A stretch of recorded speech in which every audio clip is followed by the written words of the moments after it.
Sih pangantri dalem Gusti. Panglimbang 5 menit dina Selasa wagi tanggal 12 Mei taun 2026. Kapetik saka kitab lelakone para rasul bab 16 ayat 22 tekan ayat 34. Boros tresna pelem kinasih dek wingi awake dhewe wis padha nglelimbang bab timbalan dalam Gusti Yesus marang para murid kanggo padha nyeksekake panjenengane dalasan karya kaslametan dalem. Para murid kaprayogakake nyawisake ati lan batin kang jejeg lan teguh ngadepi kahanan-kahanan kang banget ora nyenengake lan ora dikarepake. Kapratilake uga dening Gusti Yesus menawa Yang Roh Suci wis luwih dhisik paring paseksen ngenani panjenengane. Santo Lukas sing waosan kapisan dina iki atur pelapuran ngenani daya kuwasa Yang Roh Suci kang makarya nganteni Santo Paulus lan Santo Silas kang padha makarya martakake kabar kabungan ing kutha Filipi. Pranyata tanggapan wong-wong ing kono ora ngepenakake. Sakawit minangka manungsa wantah, Santo Paulus lan Santo Silas ora saguh ngadepi krida kawengisane wong-wong Filipi lan para panggedhene.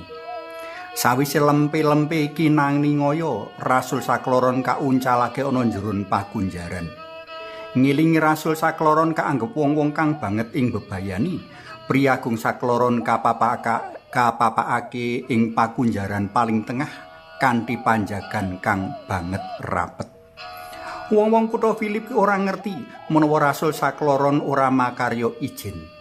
Ana daya kuwasa Allah kang nganteni rasul sakloron. Prakara iki uga banget kasadari dening Santo Paulus lan Santo Silas. Mula ing satengahing wengi kang tintrim, rasul sakloron padha marak Gusti. Sawise padha ngumbulake donga puji lan puji, rasul sakloron banjur padha masrahake pakaryan kang banget abot mau marang Allah.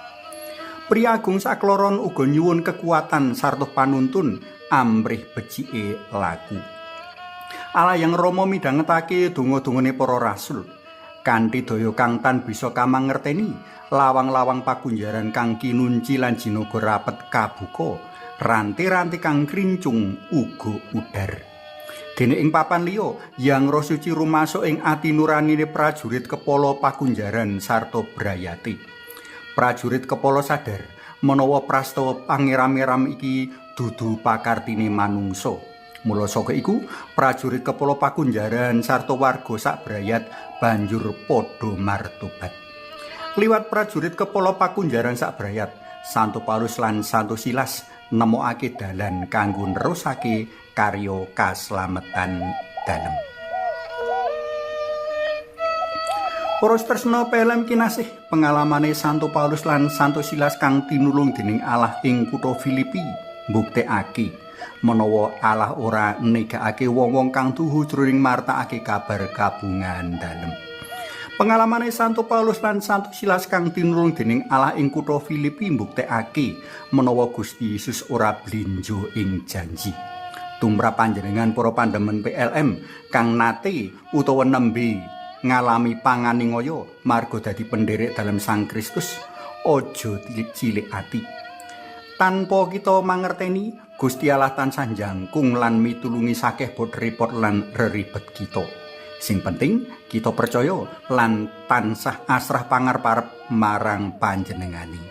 Aja lali ndedonga katur Yang Roh Suci kang kuwasa madangi lan nguwatake ati kang tipis lan miyur. Suwawi sami munjuk kunjung asma dalem Yang Rama so Yang Putra tuwin Yang Roh Suci. Amin. Mugi rawuh Yang Roh Suci kapenuhana manah kawula lan kakubarna salebeting manah kawula latu katresnan dalem amrih kanthi gregut saged dados seksi dalem Gusti. Mugi linurna Yang Rama Yang Putra tuwin Yang Roh Suci kados sing mula buka sakmenika sarta saklami-laminipun. Amin. Kunjung asma dalem Yang Rama so Yang Putra tuwin Yang Roh Suci. Amin.